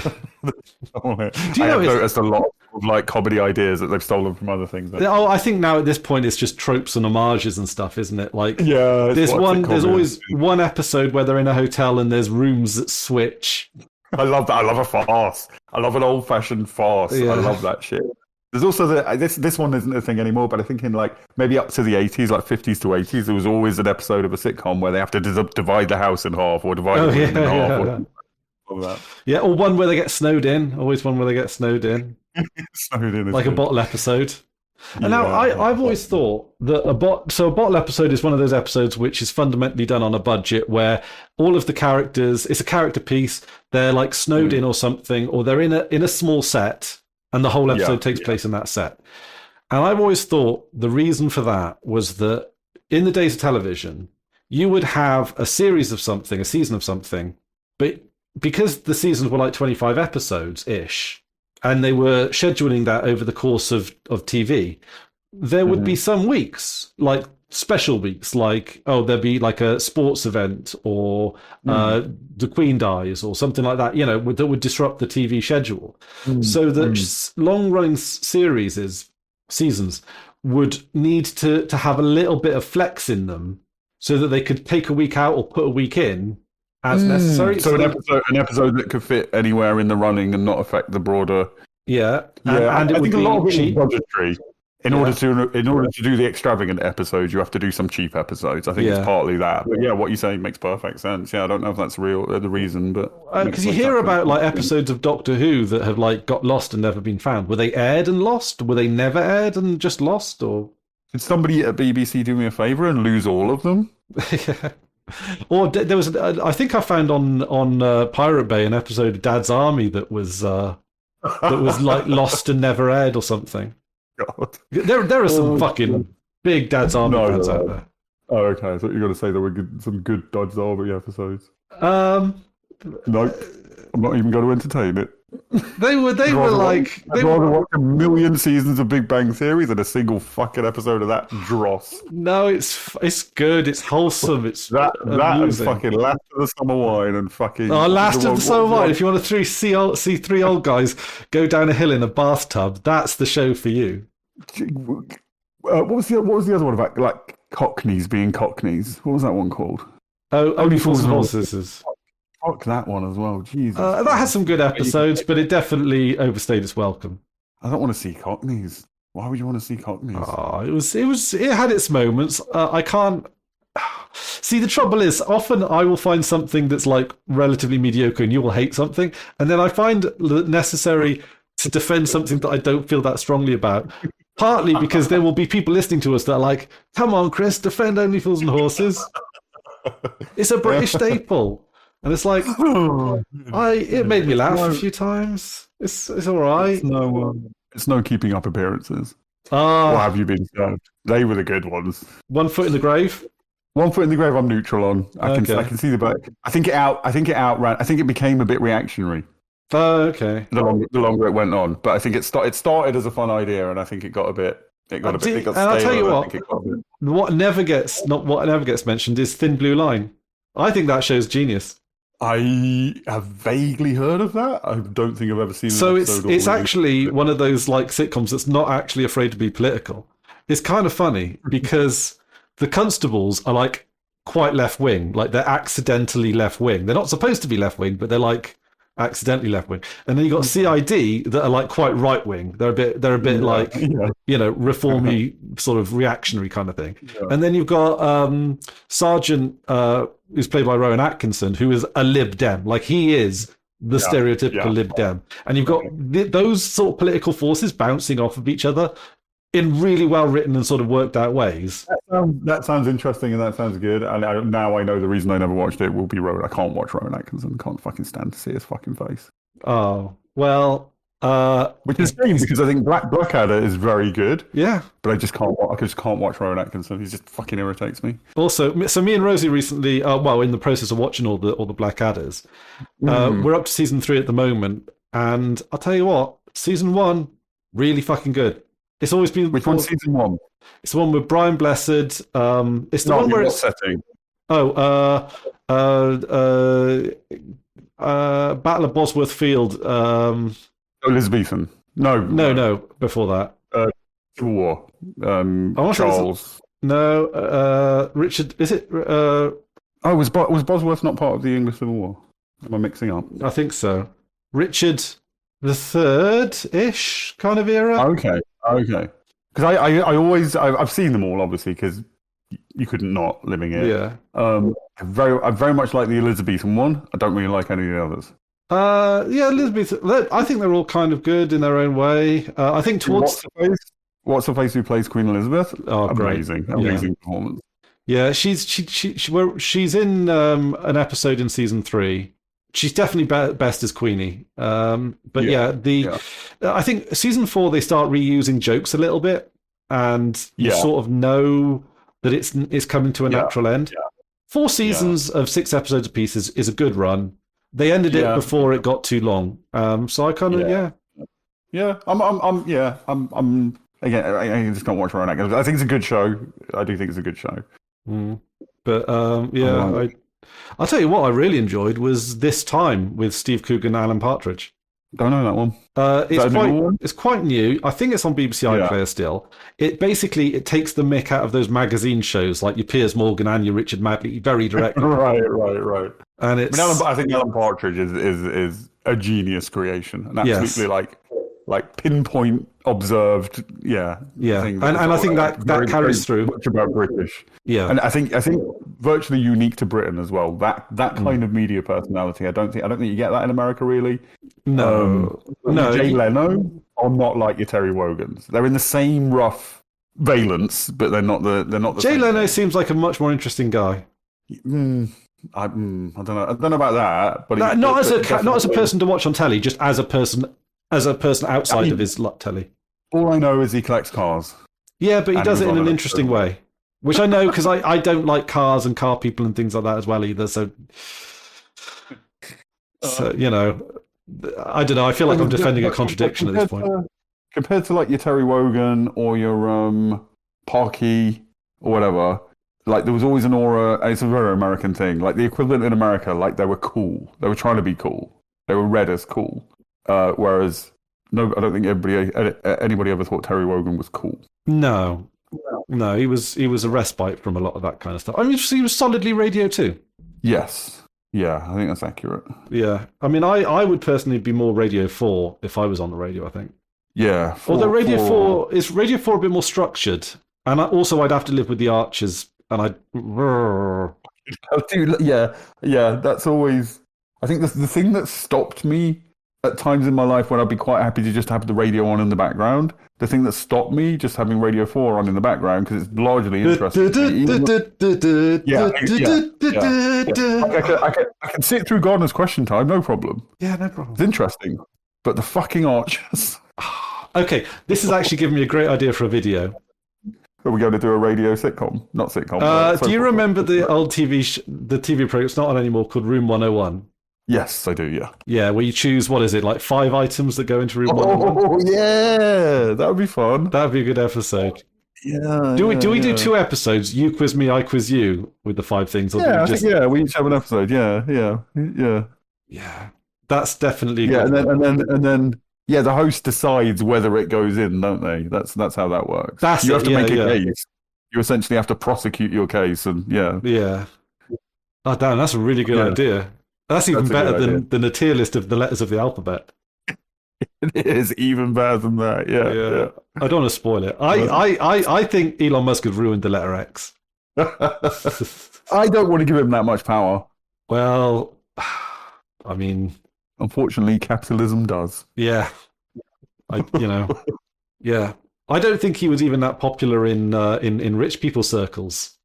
Spoiler for when we do it. I'm not a fan of the letter C. It's not a cool letter, is it? Despite it starting but a little bit of a teaser, I guess. The letter C can be replaced by either S or K. It's never anything else. We do not need it. How would you get the sound cha? We'd have. Would I get rid of H? No, we could either do KH for cha, or just have. My choice would be X for that. XH or just X? Just X. See, I think your argument's fallen apart there. I think that's what. It's not that C is needed as a letter on its own. It's how it supports other letters. There's only cha. That's the only thing we're losing. What about the letter U? Vowels. I think I might have to think this through. We've got enough vowels. We're all right with vowels. No. The opposite, or not the opposite. I think. Okay, I'm going to say this and then work out whether I believe it or not later, rather than. Great internet logic. I think we should go down to one vowel sound. Why do we need so many vowel sounds? No, well, of course we need lots of vowel sounds. Vowels are. I say I'm going to the shoop. I'm going to buy some fruit pustules. You understood exactly what I was saying. It doesn't matter. Hang on a minute. Are we creating an efficient language here, or because to what degree do you want the poetry of the language to remain? I lean towards wanting to efficientize the English. Because first, I get rid of Q. Q can fuck off. Q, and it inherits this from Latin. We've been this stupid for this long. Q cannot exist apart from in loan words. Q does not exist without you. It's not even if it can't stand on its fucking own. It's not a letter. And Q can replaced by K and KW. Queen, KWEEN. Okay, Quest, QWEST. Yeah, KWEST, exactly, yeah. Yeah, so we'll get rid of Q, we get rid of C. In my head, and Queen, and Queen, I don't know, it like in my head interprets them differently, but I don't... but it might be nothing. And also, I would like to move back to... pre-standardization of spelling. Language is more fun when you read medieval things and the spelling of a given word can change in the fucking page you're reading because they just spelled shit however they felt like in the moment. That's lovely. Let's go back to that. Is it Samuel Johnson that did the dictionary? Yeah, who was from my neck of the woods. He was from Utoxeter. Maybe. It's a monument to him. He famously stood in the rain in Utah. So this is kind of cool. I kind of like this. So as a young lad, his dad ran a market stall in Utoxeter Marketplace, and one day, he bunked off work and didn't go and work on his father's stall, and the guilt of this haunted him his entire life. So as an adult, he came and stood for an entire day in the rain in Utoxeter Marketplace to make amends, as like a penance. Which is really kind. There's a monument to this in the marketplace. It's lovely. Oh, that is kind of sweet. And a little bit Protestant. It's quite funny. Oh, I think you can read that either Catholic or Protestant. I think. I mean, isn't Catholicism a little bit like? I mean, Catholicism's got a bit more of a wider history than Protestantism, right? In terms of like, because you know, you can think of like the fun, lively Irish Catholicism. Wing's gonna love you saying that. Oh, is it? But then again, yeah. But then there's the counter to that, which is a little bit more like No, I see the other discipline. like, you know. No. You did no Irish Catholicism is the browbeating. Oh, right. Okay. Yeah. Like authoritarian, and then like Spanish or Italian, yeah. Like the party, like just yeah. But no, what I do like for turning this into a religion podcast, what I like about Catholicism is so ideally, as it used to be, the mass is in a language you don't understand. Yeah. So you go to church. It feels all special and magical. They're using magical words to describe a magical being that you can't comprehend. You don't even understand what they're saying. That shit's not your problem. That's the priest's problem. You have a class, a literal class, whose responsibility is to take care of that shit for you. So when you sin, and we're all sinners because of original sin, but when we commit sins, you go to your priest, you say your confession, your priest takes care of that for you. That is the end of your responsibility, and you're free. You are freed from that sin. That's the end of the road with that sin for you, and that is very liberating. Not having to worry about that shit, I think, is very liberating, as opposed to Protestantism. Obviously, there's lots of flavors, but broadly speaking, you're supposed to actually read and understand the Bible. That's a lot of fucking work, and interpret it and decide what the rules are for yourself, and that kind of, or within a community or for yourself. And like, that's a lot of fucking work and responsibility, and you're gonna feel bad all the time. Also, like, the Bible's a very political document, right? Historically speaking, what's left in, what's kept out, all that kind of stuff is all. It's all got history with it. A lot of it is because, you know, allegedly, I heard that there were like books in the Bible that were written by women that aren't in the Bible anymore. I'm sure, yeah. I mean, yeah, the Apocrypha, stuff that wasn't included, tons of it, yeah. Yeah. So it feels to me like there's a lot of context with religious texts that your layperson will not really understand. So, for example, there's a lot of rules in the Bible that seem to be based around the hygiene of the time. And we obviously have a better... Shellfish and pork rot more quickly than... Yeah. But now we have a greater understanding of that kind of thing. So we can move on.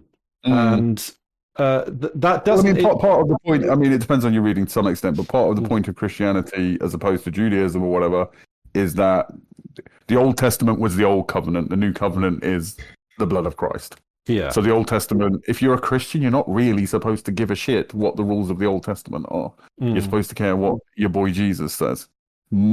That's arguable and varies depending on you, but broadly speaking, that's supposed to be the. So when all these, American right-wing bellend Christians are using Leviticus to justify being a homophobic piece of shit, they're doing it wrong. Is they're it doing Christianity? So is that just so?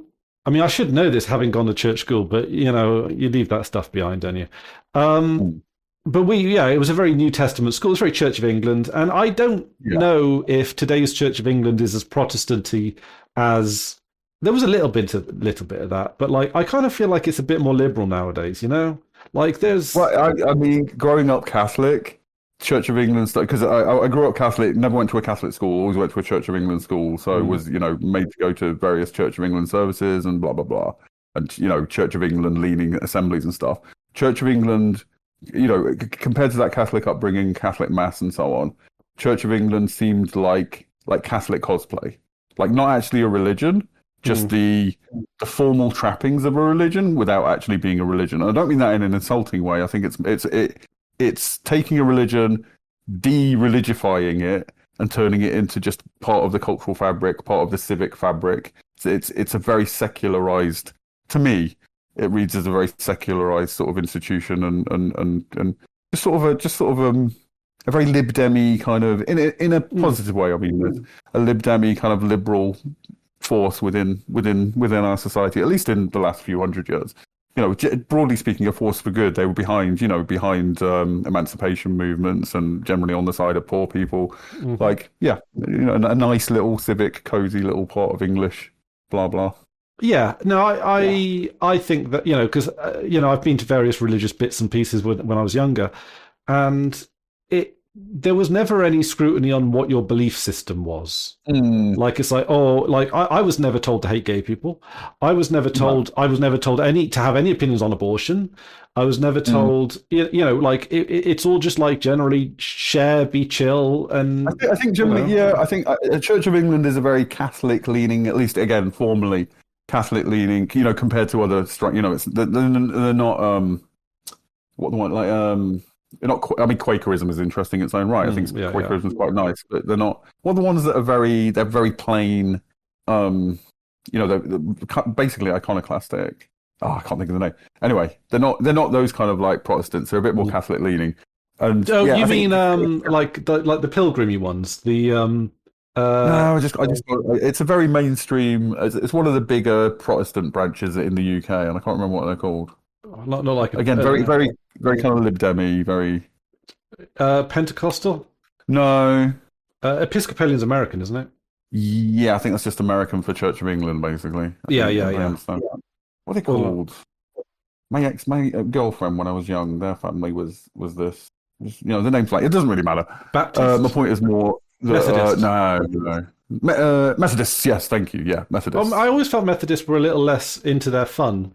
Yes, no, they are. Yeah, they were always like behind like the temperance movement and shit like that. So they were very abstention and shit, very sort of dour, but not mean with it. Not never homophobic and whatnot. But I also think Catholicism, I think Ireland does it very different. I think Northern Europe does Catholicism different, but a more Southern European style of Catholicism, and what I experienced honestly in this country.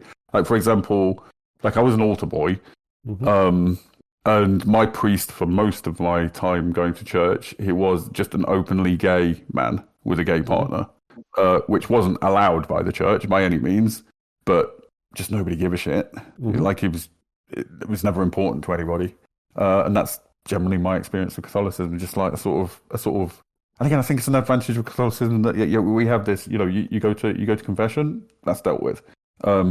It feels less judgy than a lot of Protestants. I'm not for a moment say there aren't, I'm sure, Catholic communities that can be very judgy, but that wasn't my impression of it. It's very sort of just live and let live kind of feeling. Yeah, I was always told, but I think I don't know if this is like a joke or something like this, that one of the reasons why like mafiosos and people like Agent 47 choose Catholicism because Agent 47 becomes Catholic is because all you got to do to be absolved of your sins is to make a substantial donation to the Catholic Church. I mean, that was a big problem leading up to the Reformation. That was a bit of an issue. But you don't even need to do that. You just go to confession. Yeah. So I do. I mean, Catholic imagery is also funny imagery. Whichever Hitman game it is that literally opens with Ave Maria playing. Like that's a few of them. Oh, is it? Okay. Blood Money, I think, might be the one you're thinking of, but yeah. Yeah. Oh, I love Ave Maria. It's lovely. That's great. Yeah. Banger. Charlotte Church did a lovely version of that. I'm sure she did. No, I heard that one. Yeah. No, she's great as Charlotte Church. She's I want to say either from Newport or the Valleys. But she had a rough time growing up. She always seemed cool. Like I've seen her on stuff, seen her interviews. She seemed like down to earth and fun. Yeah, still about. She was born in Llandaff in Cardiff. Ah. Oh, and also brought up as Roman Catholic. So there you go. There you go. Yeah. She came. I always felt like she was a little bit like one of those because she started. It says here on Wikipedia she started. It says Charlotte's musical break came at the age of 11, and I always feel like there was a little bit like I don't know, like she worked too much. She worked too much as a kid, and you know how that sort of. Yeah, no, that's never. Yeah. I think they're better at managing that now than they used to be. But definitely. Yeah. In that period, that was very damaging. She sings in English, Welsh, Latin, Italian, and French. Yeah. She always strikes me as great. She dated Gavin Henson for a while. I don't think they're still together. Which I remember that. Yeah. No, she's one of those celebrities who just seems sort of chill. Yeah, and hang on a minute. She's political activities. Um, This is where we take everything. appearance at the Levinson inquiry. Huh? Explain around. She's she's a member of the media campaign group Hacked Off. She demonstrated against austerity. Good. In favour of the People's Assembly. Oh, endorsed Jeremy Corbyn's campaign. Okay, she's great then. Yeah. Yeah, some environmental process. Supports Plaid Cymru. That was good. Yeah, yeah. Yeah, cool. Supporter of Welsh independence. Yeah, okay. Hang on a minute. I did recorded singing in support of Palestine. All right. So yeah, no, okay, yeah. We're Okay. on Charlotte Church, official opera singer of Freebooters. Yeah. Oh, well, there we go. Oh, yes, she seems. Yeah, no, she gets the freebooter seal of approval. So yeah. Oh, we need a graphic for that. the freebooter seal. We need an editor. Yeah. Yeah. I think she's a little bit like of a national institution enough that she can sing in favor of Palestine and not be completely cancelled. Like you can't. Yeah. You know, she's also, I think that probably flies better in Wales than it does in England. You know, you don't have the same. Yeah. You just lean more left, I think, in general. We do, although I'm a bit worried about Reform gaining ground in the Senate elections. Yeah, while you lean more left, you have the same problems that England has often. Well, I mean, I don't want to go down this road, but like a lot of the Reform vote comes from English people that have moved into Wales. See, I don't. What's Brothers in Glendower doing recently? Are they not burning these people out like they used to? Get on it. Yeah, come on. To be honest, I think, oh man, like, so I've lived in England now for like a year and some, and it's just across the border, but I do kind of miss Wales a little bit, and I don't like. There's a magic in Wales, and maybe it's just missing home a little bit. But yeah, I think the land has a feel. I do think the land has a feel. I think we've touched on this before because the other said when I'm in Derbyshire, I feel it's different. It's like a mile that way. It's weird. People, this isn't Staffordshire soil. It's not that people are better or worse, right? That's the key thing is it's just that I've grown up around Foresters. We're only down the road, so like I don't but like the people who are closest to me have a slightly different way of doing things that is comfortable and familiar, and I think everyone feels that a little bit about home, right? Yeah, for sure. And I think everyone, some people do not like their homes for no. Broadly speaking, yeah, and I'm talking, like people who have generally had a fond home and a good upbringing, just sort of have they have that sort of that fondness for it. I mean, I can imagine it's the opposite for people that have had unhappy upbringings where they go back home and then they feel anxiety and dread and stuff. You know, I mean, I've known people like that for sure. Yeah, it's unpleasant. So it's and it's so little things that I don't even think I could list. But just the I don't think you could even. I think it's almost below conscious even. Yeah. But sorry, I didn't mean to interrupt. No, exactly. No. You got it. Yeah, like it does feel subconscious in a way where it's the little nuances, the manner, like the little social expectations or the ways in which we help each other are slightly different, and and again, not better or worse than anywhere else, because I'm sure other people from other parts feel that the same.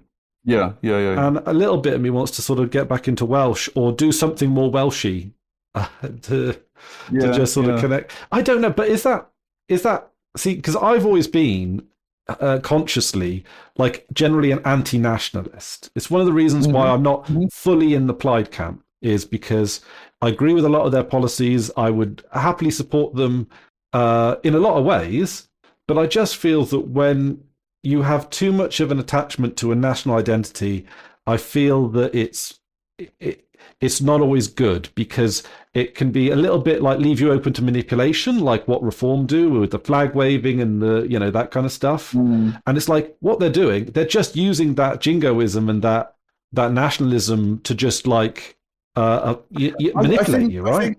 I think it fundamentally comes down to whether you see, because we haven't always had countries. We haven't always had, countries are a very modern thing. So I think that framing of it as being about a political state is always the wrong framing. For me, it's about the land, and the people on the land and the habits, and but it stems from the land. Because this isn't fundamentally. This isn't just a Welsh thing. It is the southeast. It's the particular bit of Wales that I'm from as well. Well, it's There's commonalities and So the first thing is whether what you're identifying as your place, whether you're seeing that as a fixed, unchanging notion, or something that has some fluidity to it, that can change and redefine itself over time, and also whether it's inclusive or exclusive. Fundamentally, I think so long as you see this thing that you're identifying with as very slow changing, because we're talking about history, but somewhat fluid and inclusive. I don't think I think that's a very different kind of nationalism than what we think of when we think of English nationalism or something like that. I think you can have an attachment to the practices, people, landscape, weather, like all of those. I think you can have an attachment to those things and a kind of pride in it and belonging that isn't exclusive. Yeah, I hope. I remember when the Queen died, and we all went a bit nationalist doolally for a little bit, didn't we? Union Jacks everywhere. We didn't, but we didn't, but and it just felt a little bit, and I don't want to be hyperbolic here, but it felt a little North Korea-y, a little bit of. I know what you mean. I don't think that's accurate. I think what that is to me is British identity is not real. There are commonalities between the British nations, of course. There are things we have in common, but there isn't a British identity. Nobody feels, give or take, nobody feels British, because what is that? And I think things like when the Queen dies, that's an attempt to assert a British identity, and it feels hollow. It feels the only thing that can refer to is the empire. That's the only context in which the word Britain, rather than England, Wales, Scotland, whatever, except in a very shorthand when you're talking about them collectively. It's the only in terms of being a cultural thing. The empire is the only sense in which that makes sense. So whenever something like the Queen dies, it's an attempt to reclaim that identity that we don't have anymore. We are not the imperial power, and even when we were the imperial power, even then Britain referred to the empire as a whole and Britain's power. It didn't refer to a political or cultural identity. There's never been a cultural identity that is British. And I think that's a bit of a crisis for us, because we want to assert it, because we are the UK, we're unified, blah, blah, blah, and we want to create a British identity, but where do you pull it from? It's not real. So what you mean a little bit by that, because that was quite a encompassing sort of idea there, is... So take, for example, Brexit. No one was talking about Northern Ireland during the Brexit debate. No. So when we think of, should we say the United Kingdom, right? The identity around the United Kingdom. A lot of English people, or Welsh or Scottish, probably, I don't know. I feel like Northern Ireland seems to be excluded from a lot of this kind of culture in a lot of ways. Yeah. I forgot about... Nobody wants them. I mean, Ireland wants to have that area back, but yeah. Oh, that I don't know. That didn't sound like a good thing you said. What do you mean? What? You just said nobody wants them. Northern Irish people who believe they're part of Britain. I'm talking about those, the nationalists. I think even unionists, English unionists, I don't think they like them. They're a political convenience. I don't think they like them. Is there? They don't culturally belong to anything. So, because you're a supporter of the reunification of Ireland, right? Yeah. And I'm not super read up on it, but it seems sensible to me. I would be totally happy to hear people's thoughts on that one. It's not a thing I have a strong opinion, because generally my default opinion is self-determinization. Is that the word? No, absolutely. Yeah. But it does seem to be a little bit odd that we've just got a little corner of Ireland there. It's just that does feel like a remnant of the empire, to be honest. And I don't think it even does anything practical. It gives us a land border with the EU now, which, could be construed as handy, but other than that, it doesn't do anything for us. It's not a useful thing for us to have. We're just depriving Ireland of something that would be a little bit useful to them, and is virtually no use to us.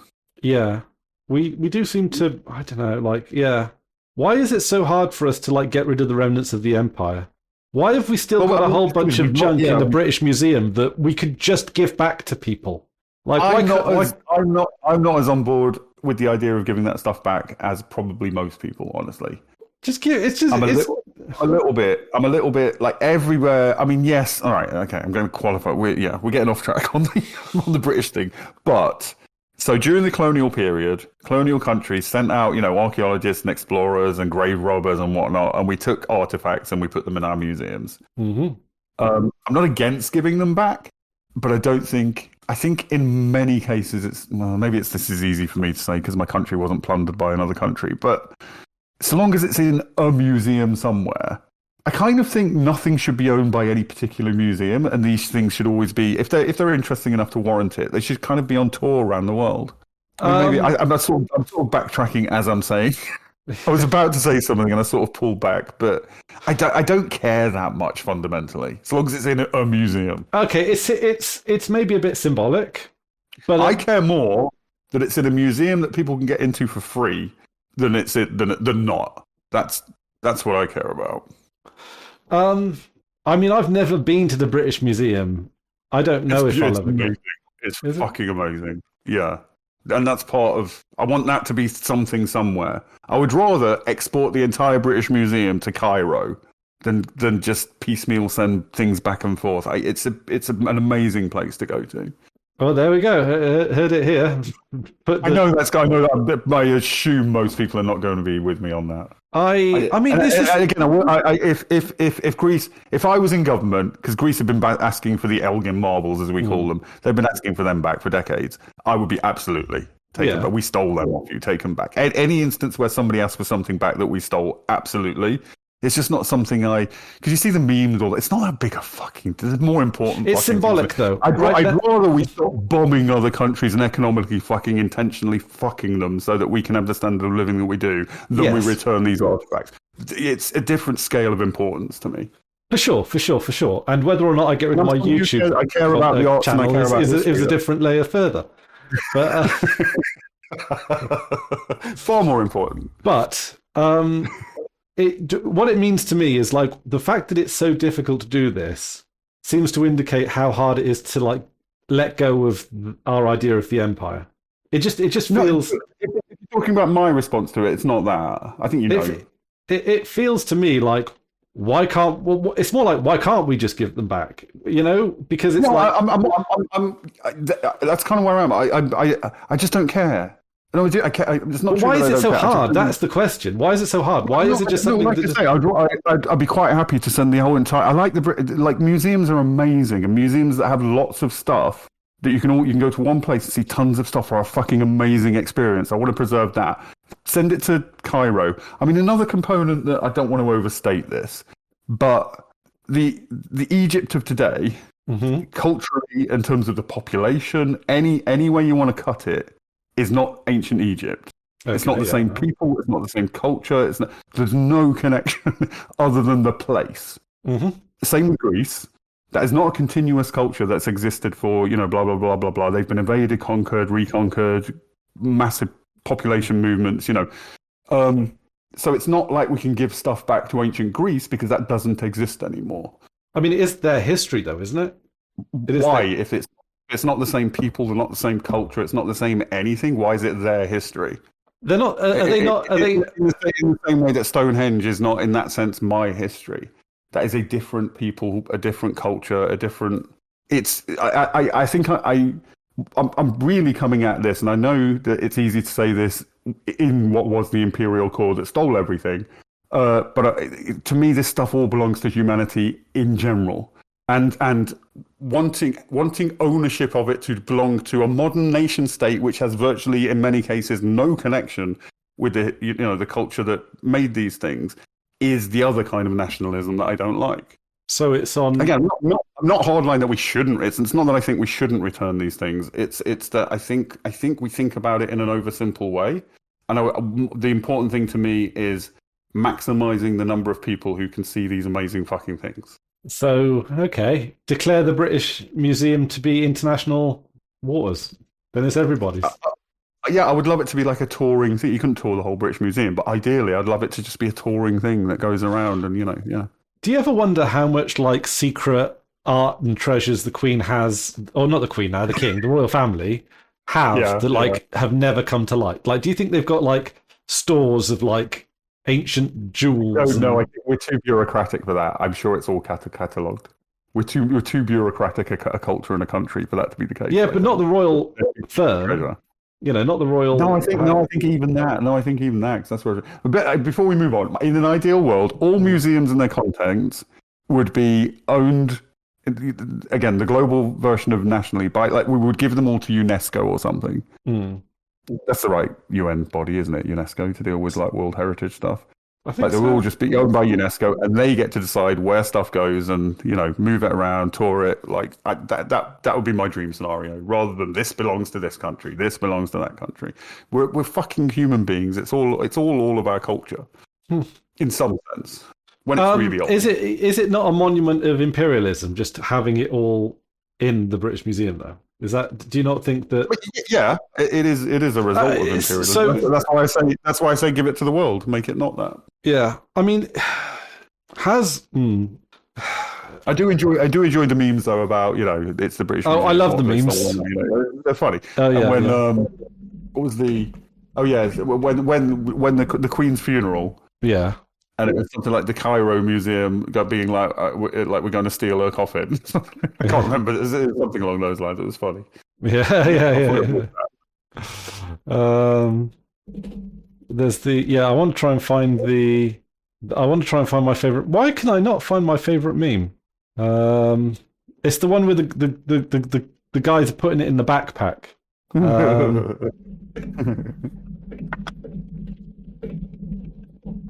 Was that not quite? Oh, because it's the one. Yeah. Oh, fuck it. It's just everyone's holiday photos of them holding up the Leaning Tower of Pisa. We're coming up to 3:00 in a bit when we've got a game planned. Right, yeah. Okay. So is there anything we want to wrap up? Also, do you know I've got the chat on the video down here at the bottom. Never use it when it's there. No, when it's not there. Links all over the place, yeah. It's there just so I don't have to worry about the links. All the links are there, but well, whatever. Yeah. God, I don't know. I don't know what to do about my YouTube channel still. It's not gotten me any clearer. Well, I'm going to top us off with a. I've got a little thing, and this might help you decide. So earlier today, Wing posted this image. Mouse over it so it animates. Okay, yeah. I find that image disturbingly sexual, and also appealingly sexual. That is borderline pornographic to me. Why is that? I don't know. It's purely. So it's the motion is very sexual, and those colours in the background feel very sexual to me. Also, again, maybe my brain is doing something with figs. Figs of for millennia being a symbol of female genitalia. Maybe there's something of that going in there. But yeah, I want a straw poll. Anybody with me on this? Yeah. See, I like what do you think of the freebooters.uk website? Sorry, love it. Yeah. Because I like that. Yeah. That to me is a project that I like. Is there? It's not. It's ticking over. Are you enjoying it because it's not just go to corporate silo, put text in, press submit, and you created this yourself. It's something you're building yourself. Well, we did. You did Plock as well. Yeah. You know what I mean? Though it's not just a content platform. It's not just a form that you fill in. It's something that you're making and guiding and I think there's enormous value in that, and people need to return to that. The YouTube question. God, I wish I knew. I would lean towards make private and see how it feels. But the fact that it's a sort of half step, I think is going to frustrate you. You still have your YouTube channel, don't you? Yeah. But I don't do anything, but yeah, it exists. Yeah. See, the thing is, it's like I mean, I like there is a certain type of video I like making for PeerTube, right? The chill, play a game, and then chat about shit video. I love making those little videos. Um, but doing them for PeerTube seems to be part of the overall charm for it. So if I just mirrored it to YouTube, I don't know. I feel like it loses the magic on that a little bit. And also, I think that detracts from it being on YouTube, on PeerTube a little bit. Yes, that's not rational. That's emotional, but I think it does. Yeah, for you and in general. Well, the thing is, right? If PeerTube, let's say PeerTube takes off, and because the thing is, I don't care if PeerTube becomes wildly successful and mainstream tomorrow, or not. Like as it is now, I'm fine with it, right? Yeah. But the thing is, it's like what is being gained by having a version on PeerTube and a version on YouTube? Yeah. What am I doing for the PeerTube environment if I'm just making a copy? Yeah, no, I agree. Even if that copy is like focused around PeerTube, it just feels like I think we need to. I think we're going to go round in circles on this.